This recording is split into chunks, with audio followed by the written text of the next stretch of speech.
सुनो पावन यह सत्य कथा, जो मन को सुख देवे। संतानहीन को संतान मिले, निर्धन धन पा लेवे। हरे कृष्णा। ओम श्री गणेशाय नमः।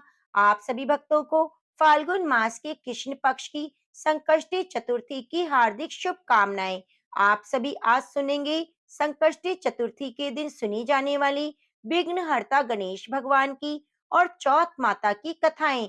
जो भाग्यशाली होते हैं उन्हें ही दिव्य कथा सुनने का सौभाग्य प्राप्त होता है।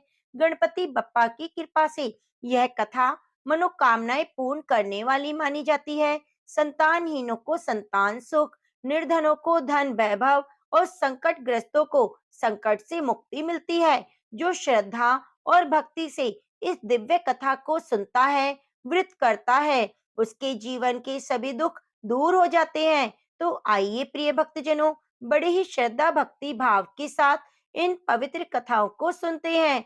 तो सभी एक बार मिलकर बोलो, गणेश भगवान की जय।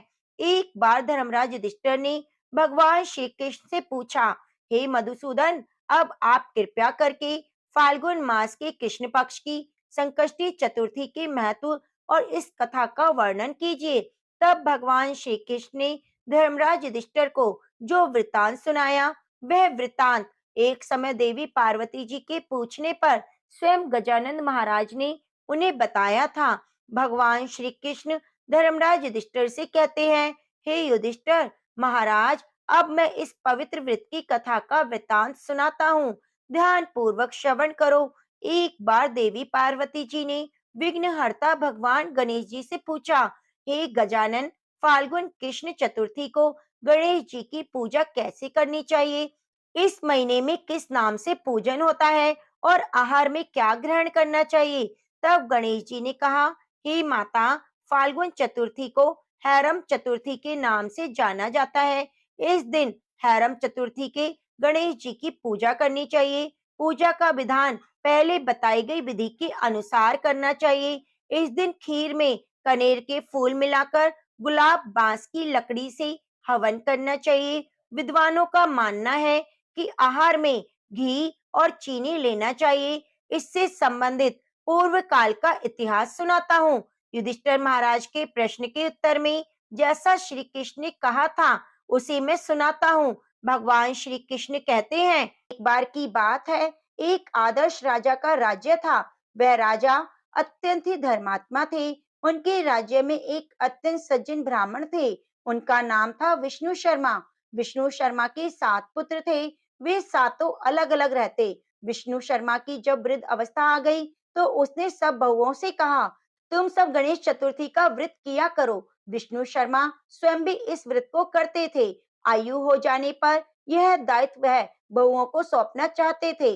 जब उन्होंने बहुओं से इस व्रत के लिए कहा तो बहुओं ने आज्ञा ना मानकर उनका अपमान कर दिया। अंत में धर्मनिष्ठ छोटी बहू ने ससुर की बात मान ली। उसने पूजा के सामान की व्यवस्था करके ससुर के साथ व्रत किया और भोजन नहीं किया।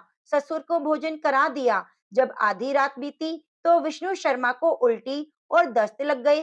छोटी बहू ने मल मूत्र से खराब हुए कपड़ों को साफ करके ससुर के शरीर को धोया और पोंछा। पूरी रात बिना कुछ खाए पिए जागती रही। व्रत के दौरान रात्रि में चंद्र उदय होने पर स्नान करके फिर से श्री गणेश की पूजा की, विधिवत पारण किया। विपरीत परिस्थिति में भी धैर्य नहीं खोया। पूजा और ससुर की सेवा दोनों श्रद्धा भाव से करती रही। गणेश जी ने उन दोनों पर अपनी कृपा की। अगले दिन से ही ससुर का स्वास्थ्य ठीक होने लगा और छोटी बहू का घर धन धान्य से परिपूर्ण हो गया। फिर तो अन्य बहुओं को भी इससे प्रेरणा मिली और उन्होंने अपने ससुर से क्षमा मांगते हुए फाल्गुन मास की कृष्ण पक्ष की गणेश चतुर्थी का व्रत किया और साल भर आने वाली हर चतुर्थी का व्रत करने का संकल्प लिया। तो प्रेम से बोलिए, गणेश भगवान की जय। प्रिय भक्तजनों, अब आइए सुनते हैं हर माह की गणेश चतुर्थी के दिन सुनी जाने वाली गणेश चतुर्थी की कथा। एक बार भगवान शिव और माता पार्वती नर्मदा नदी के किनारे बैठे थे। वह माता पार्वती ने भगवान शिव से समय व्यतीत करने के लिए चौपड़ खेलने को कहा। शिव चौपड़ खेलने को तैयार हो गए, परंतु इस खेल में हार जीत का फैसला कौन करेगा? यह प्रश्न उनके सामने उठा। तो भगवान शिव ने कुछ तिनके एकत्रित कर उनका एक पुतला बनाकर उनकी प्राण प्रतिष्ठा कर दी और पुतले से कहा, बेटा, हम चौपड़ खेलना चाहते हैं, परंतु हमारी हार जीत का फैसला करने वाला कोई नहीं, इसलिए तुम बताना कि हम दोनों में से कौन जीता और कौन हारा। उसके बाद भगवान शिव और माता पार्वती का चौपड़ खेलना शुरू हो गया। यह खेल 3 बार खेला गया और संयोग से तीनों बार माता पार्वती की जीत हुई। खेल समाप्त होने के बाद बालक से हार जीत का फैसला करने को कहा गया, तो उस बालक ने महादेव को विजयी बताया। यह सुनकर माता पार्वती क्रोधित हो गई और क्रोध में उन्होंने बालक को लंगड़ा होने, कीचड़ में पड़े रहने का श्राप दे दिया। बालक ने माता पार्वती से माफी मांगी और कहा कि यह मुझे अज्ञानतावश ऐसा हुआ, मैंने किसी द्वेष भाव से ऐसा नहीं किया। बालक द्वारा क्षमा मांगने पर माता ने कहा, यहाँ गणेश पूजन के लिए नाग कन्याएं आएंगी, उनके कहे अनुसार तुम गणेश व्रत करो, ऐसा करने से तुम मुझे प्राप्त करोगे। यह कहकर माता पार्वती शिव जी के साथ कैलाश पर चली गई। 1 वर्ष बाद उस स्थान पर नाग कन्याएं आईं। तब नाग कन्याओं से श्री गणेश के व्रत की विधि मालूम करने पर उस बालक ने 21 दिन लगातार गणेश जी का व्रत किया। उनकी श्रद्धा से गणेश जी प्रसन्न हुए और बालक को मनवांछित फल मांगने को कहा। उस पर बालक ने कहा, हे विनायक, मुझ में इतनी शक्ति दीजिए कि मैं अपने पैरों से चलकर अपने माता पिता के साथ कैलाश पर्वत पर पहुंच सकूं। यह देखकर प्रसन्न हो तब बालक को वरदान देकर गणेश जी अंतर्ध्यान हो गए। इसके बाद वह बालक कैलाश पर्वत पर पहुंच गया और कैलाश पर्वत पर पहुंचने की अपनी कथा उसने भगवान शिव को सुनाई। चौपड़ वाले दिन से माता पार्वती शिव जी से विमुख हो गई थी, अतः देवी के रुष्ट होने पर भगवान शिव ने भी बालक के बताए अनुसार 21 दिनों तक गणेश जी का व्रत किया। इस व्रत के प्रभाव से माता पार्वती के मन में भगवान शिव से जो नाराजगी थी वह समाप्त हो गई। तब यह व्रत की विधि भगवान शंकर ने माता पार्वती को बताई। यह सुनकर माता पार्वती के मन में भी अपने पुत्र कार्तिकेय से मिलने की इच्छा जागृत हुई।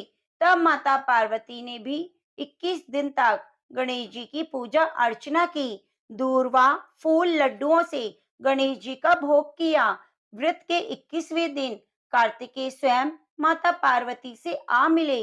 उस दिन से श्री गणेश जी चतुर्थी का यह व्रत सभी मनोकामनाओं की पूर्ति करने वाला माना जाता है। इस व्रत को करने से मनुष्य के सभी संकट दूर हो जाते हैं और सुख समृद्धि की प्राप्ति होती है। तो अब आइए सुनते हैं चौथ माता की कथा। पौराणिक कथा के अनुसार एक गांव में एक सेठ सेठानी थे। उनका एक बेटा और बहू थे। बहू सबको भोजन कराकर फिर स्वयं भोजन करती। एक पड़ोसन ऐसी भी थी जो रोज पूछती, बहू आज क्या बनाया, क्या खाया? तो बहू कहती, ठंडो बासी। एक दिन उसके पति ने ऐसा सुनकर विचार किया, आज तो पकवान बनाए जाएं, फिर देखें मेरी पत्नी क्या कहती है। उसने तरह तरह के पकवान बनवाए और घर के सभी लोगों ने एक साथ बैठकर भोजन किया। आज भी पड़ोसन ने पूछा तो बहू ने कहा कि ठंडो बासी। सेठ के लड़के ने सोचा, हो ना हो कोई बात अवश्य है जिससे कि मेरी पत्नी ऐसा कहती है। उसने पत्नी से पूछा, तुम रोज ठंडो बासी खाया ऐसा क्यों कहती हो, जबकि हम सब ने एक साथ बैठकर कई तरह के पकवान खाए। उसकी पत्नी बोली, हम जो खा रहे हैं वह बाप बूढ़ों की कमाई है। जिस दिन आप कमा कर लाओगे उस दिन मैं समझूंगी हम ताजा भोजन कर रहे हैं। अब एक दिन लड़के ने माँ से कहा, मैं एक बड़े शहर में कमाई करने जा रहा हूँ। माँ बोली, बेटा अपने पास इतना धन है, खाया नहीं खत्म होगा। माँ के मना करने पर भी बेटे ने स्वयं कमाने का दृढ़ निश्चय कर लिया और जाते समय पत्नी से कहा, मैं जब तक कमाकर बहुत सा धन लेकर ना आ जाऊं तुम चूल्हे की आग मत बुझने देना। एक दिन चूल्हे की आग बुझ गई तो मन ही मन घबराने लगी, कहीं मेरे पति पर संकट तो नहीं आन पड़ा। जल्दी से पड़ोस में से आग लाकर चूल्हे में रख दूं, ऐसा विचार करके पत्नी पड़ोस में गई। वह पड़ोसन चौथ माता का व्रत और पूजन कर रही थी। पड़ोसन ने कहा, थोड़ी देर में आकर ले जाना। तो बहू ने पड़ोसन से पूछा, आप यह व्रत क्यों करती हैं? क्या मिलता है? पड़ोसन ने कहा, चौथ माता के इस व्रत को करने से अन्न धन लक्ष्मी मिलती है और मनोकामनाएं पूरी होती हैं। अब बहू भी चौथ माता का व्रत करने लगी। दीवार पर उसने चौथ माता का चित्र बनाया। उस दिन घी और गुड़ का चूरमा बनाकर रात्रि को चंद्रमा को अर्घ देकर भोजन किया। ऐसा करते करते बहुत दिन हो गए। चौथ माता ने उस बहू के पति को सपना दिया कि साहूकार का बेटा, तू जागे है या सोवे है? तेरी पत्नी तुझे याद कर रही है। घर जाकर उसकी चिंता मिटा दे। तू दुकान खोलकर कंकु केशर का पगलिया बनाकर बैठ जाना। आज तेरा हिसाब किताब चुकता हो जाएगा। अब तो चौथ माता ने जैसा कहा वैसा ही हुआ। उसने घर जाने की तैयारी की और गाड़ी भर के धन दौलत लेकर चल दिया। रास्ते में एक बड़ा सा काला नाग फन फैलाए बैठा था। वह कहने लगा, आज तो मैं तुझे डसूंगा, छोड़ूंगा नहीं। आज तेरी आयु पूरी हो गई। सेठ के लड़के ने कहा, आज चौथ माता ने मुझे सपना दिया तो मैं पत्नी से मिलने घर जा रहा हूँ। वह मेरी पत्नी बहुत चिंता कर रही है। मैं उससे मिलकर जरूर आऊंगा, तब तुम मुझे डस लेना। नाग ने कहा, तुम शपथ पूर्वक कहकर जाओ तो मैं तुम्हें जाने दूंगा, परंतु लौटकर नहीं आए तो मैं तुम्हारे घर में आ जाऊंगा और तुम्हें डस लूंगा। इस प्रकार सांप को वचन देकर वह घर पहुंचा। वहां सभी से हंसी खुशी से मिला और भोजन करके उदास होकर बैठ गया। उसकी पत्नी ने उदास होने का कारण पूछा तो पति ने काले नाग वाली सभी बातें बता दी। कहा कि यदि मैं उसके पास नहीं जाऊंगा तो वह घर पर ही आकर मुझे डस लेगा। पत्नी बहुत चतुर थी। उसने कहा, आप नहीं घबराओ, मैं एक उपाय करती हूँ। पत्नी ने कमरे की 7 पैड़ी धोई। पहली पैड़ी पर रेत, दूसरी पर इत्र, तीसरी पर गुलाल फूल, चौथी पर कंकु केशर, पांचवी पर लड्डू पेड़ा, छठी पर गादी गलीजा और 7वीं पैड़ी पर दूध का कटोरा भरकर रख दिया। इस प्रकार वह 7 पैड़ी सजाकर बैठ गई। आधी रात होते ही नाग आकर पैड़ी चढ़ने लगा। पहली पैड़ी पर रेत में लौट गया और कहने लगा, सेठ की बहू ने बहुत आराम दिया, पर बचनों से बंधकर आया हूँ तो डसूंगा अवश्य। इसी प्रकार 7 पैड़ियों पर नाग आराम करता हुआ और कहता हुआ कि डसने कमरे में जरूर जाऊंगा कि चौथ माता ने विचार किया कि मैं इसे नहीं बचा पाई तो कौन मेरा विश्वास करेगा, कौन मेरी पूजा करेगा। तो चंद्रमा जी और चौथ माता ने उसे बचाने का विचार किया। चंद्रमा ने उजला किया, चौथ माता ढाल बनी और गणेश जी ने तलवार लेकर नाग को मार दिया, ढाल से ढक दिया। अब बहू भी थकी हारी सो गई। लोग बेटे से मिलने आए, परंतु बेटा बहू तो उठे नहीं थे। बहुत देर हो गई तो माँ उन्हें उठाने गई। तो माँ ने 7 पैड़ियों पर जो कुछ देखा वे बहुत घबराई और बेटा बहू को आवाज लगाई। बेटा बहू उठे तो देखा एक ढाल तलवार वहां पड़ी है। ढाल उठाई तो काला नाग मरा हुआ पड़ा था। बेटा बहू ने सोचा कि आज तो धर्म कर्म ही सामने आ गया। जो भगवान गणेश और चौथ माता ने हमारी रक्षा की है। चौथ माता, जैसे आपने सेठ के बहू बेटे की रक्षा करी वैसे सबकी करना।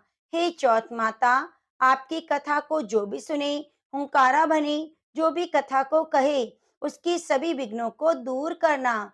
तो प्रेम से बोलो, चौथ माता की जय। प्रिय भक्तजनों, अब आइए सुनते हैं भगवान गणेश के विघ्नहर्ता स्वरूप की कथा। इस कथा को सुने बिना चौथ माता के व्रत की कथा अधूरी मानी जाती है, इसलिए आप कथा को पूरा अवश्य सुनिए। प्रेम से बोलो, गौरी पुत्र गणेश की जय हो। एक समय की बात है, भगवान श्री हरि विष्णु का विवाह लक्ष्मी जी के साथ तय हुआ। विवाह की तैयारियां जोरों शोरों से होने लगी। सभी देवी देवताओं को निमंत्रण पत्र भेजे गए, परंतु गणेश जी को निमंत्रण नहीं दिया गया। इस तरह निमंत्रण पत्र देते वह शादी की तैयारियां करते करते शादी वाला दिन आ गया। बारात जाने का समय हो गया। सभी देवता अपनी पत्नियों के साथ विवाह में उपस्थित हुए। तो उन सब ने देखा कि गणेश जी कहीं पर दिखाई नहीं दे रहे। तो वे सारे के सारे आपस में चर्चा करने लगे, क्या बात है, गणेश जी को न्योता नहीं दिया गया या फिर गणेश जी आए ही नहीं। सभी को यह जानकर बड़ी हैरानी हो रही थी। तभी सभी ने विचार किया, चलो विष्णु जी के पास चलते हैं और उन्हीं से पूछते हैं। तो विष्णु जी के पास जाकर उन्होंने कहा, हम आपसे एक बात पूछना चाहते हैं कि आपने गणेश जी को बुलाया या नहीं। फिर वे अपनी इच्छा से आए ही नहीं। तो विष्णु जी कहने लगे, गणेश जी के माता पिता को हमने न्योता भेज दिया है, अगर वे आना चाहते हैं तो उनके संग आ जाएंगे, अलग से न्योता देने की जरूरत नहीं।